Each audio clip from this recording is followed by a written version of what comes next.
We've got the tomatoes set up. Let's put this one over here. No, over there. No, maybe up there. Let's make those paints disappear and get the sphere. Here, there, no, right there. Ta-da. Okay, what we just saw was a test patch on a different piece of paper. I just wanted to see what the paints were doing really quickly. And so now I have a little bit of an idea of what the paints are like, and I'm mixing up my local color now, and I'm using the strawberry red.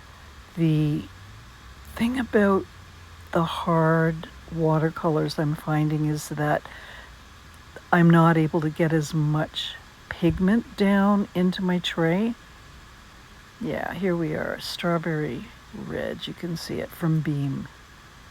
And I mean, I love the pigment and the colors, but the fact that I can't squirt out a blob means I'm really having to work at trying to get enough pigment into my middle tray so that I can mix up the local color, which will be the tone. And then from the tone, I'll make a tint and I'll make a shade. So it means I really need a lot of pigment in the tone part of the tray in order to be able to spread it over to the other sides to make the tint and the shade. Oh, here we go, and I'm getting splashes everywhere because I'm going a little bit too hard. Okay, what can I do here? I'm going to speed it up in a wee bit. Oh, this is precariously dangerous. Okay, so now I need to make the local color tone, and by adding the opposite, the complement to this red, which is going to be a mix-up of the blue and the yellow, a nice green. By adding the green to the red, I will have created a tone of the red. I'm not going to add a lot. I'm just going to add enough to take the color down a notch. And if you take a look at the tomato compared to what I've just mixed up, you'll see what I mean. If there were no light shining on that tomato, what color would it be? And it's not quite as bright a version of this strawberry pigment. I need to hit it with a little bit of the opposite in order to create that what's known as local color, the real color. And I want to get a good green. I don't want a green that's not going to work here. So I think I've got that. And I now have to figure out how much do I want to add into the red. And I'm looking back and forth to the tomato so that it will give me a hint. And I'm looking at the middle value of the tomato and trying to match that up. And I think I need maybe a little bit more pigment. See, this is what I'm finding is a bit of an issue with the Beam paints and any paint that comes in a dried form. It's difficult to mix enough. But then again, if I'm just doing my first layer and want to let it dry and come back to it another day, it's probably just enough. Okay, so I've now got 3 areas on my palette of local color. And this becomes important when we realize that I need to split it into 3 separate areas, one for the shade, one for the tint, and one I need to keep as a middle local color value so that I'm able to go light, medium, and dark. And now I'm trying to distribute as equally as I can, but really, again, I want the most in the middle so that I can always mix up a little touch more. So I'm adding some yellow, and the white of the paper will be the white. Normally, a tint is made up of white, but in order to make it seem warm and to make it seem warmed by the sun as a light, one would add yellow and white.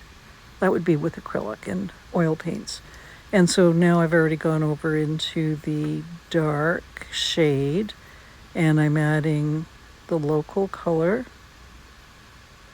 and blue, because the blue is cool and that's where the shade is. And there's an exception to that, and there's an exception to the light as well. I'll talk about that when I get into those colors, but right now adding blue for the shade and adding yellow for the light is working. I need to get enough dark that I can create that crescent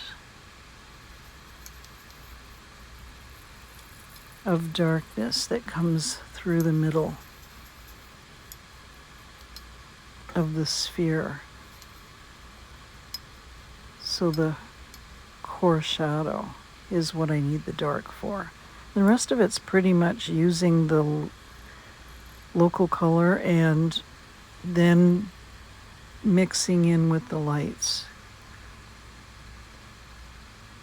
And what I discover when I go to draw the tomato on that page is that it stains on the edge. So I'm starting with the middle value, and I really, next time, this is just a test sheet of paper, next time I will start with the light so that I don't get the stained edge that I have to keep rubbing back on. So just one big swoop to start, and we've got our tomato. And another little one in the middle, and we've got our highlight area. Okay, and I think we're going to speed things up pretty soon once I get the local color distributed throughout here. I'm trying to get as much of that pigment off my brush so I'm not wasting anything here by going into the water. But I'm going to have to go into the water so that I can spread it. And so that's happening here. Staying within the lines. I want to increase that outline edge at the top a bit because it's a bit crooked.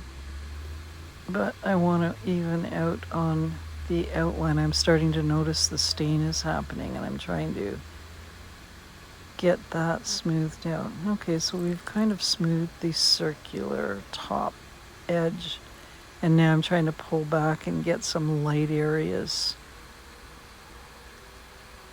And we're going fast, which is good. And this is where I've discovered that the staining is happening. I'm going to have to go in and take the highlight out a bit. Keeps bleeding in, but take a look at the highlight. It's not pure white against white, so it's okay that there's some pigment going into the highlight area.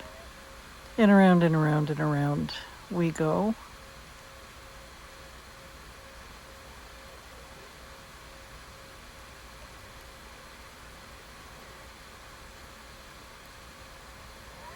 And I'm really struggling and fighting with this. I just put the dark in.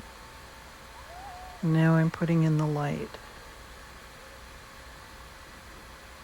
And it's just a light layer to start, building up really slowly.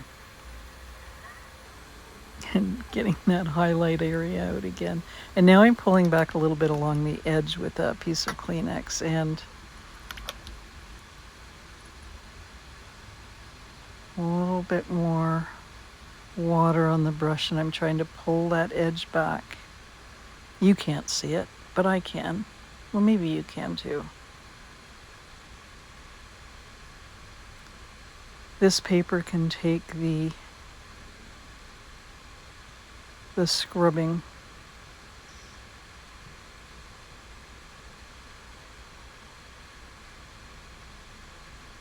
What next? Oh yeah, the highlight. Let's get that back in there. And let's go slow. Slow-mo. Get the highlight. Pull that back.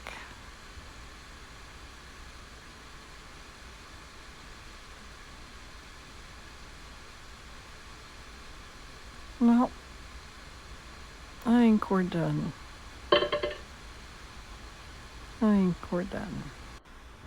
I'll let that dry and then play with it a little bit more, and then it'll be time to go to the original drawing and see what we can come up with. Okay, so I fiddled a little bit more. Let me bring the tomato in and turn the lights out and show you the lighting I was using. Okay, so the highlight is going to have to be moved, but I now know what the paint does on this paper, so it's time to move to the drawing. And that's where the shade is, and there's an exception.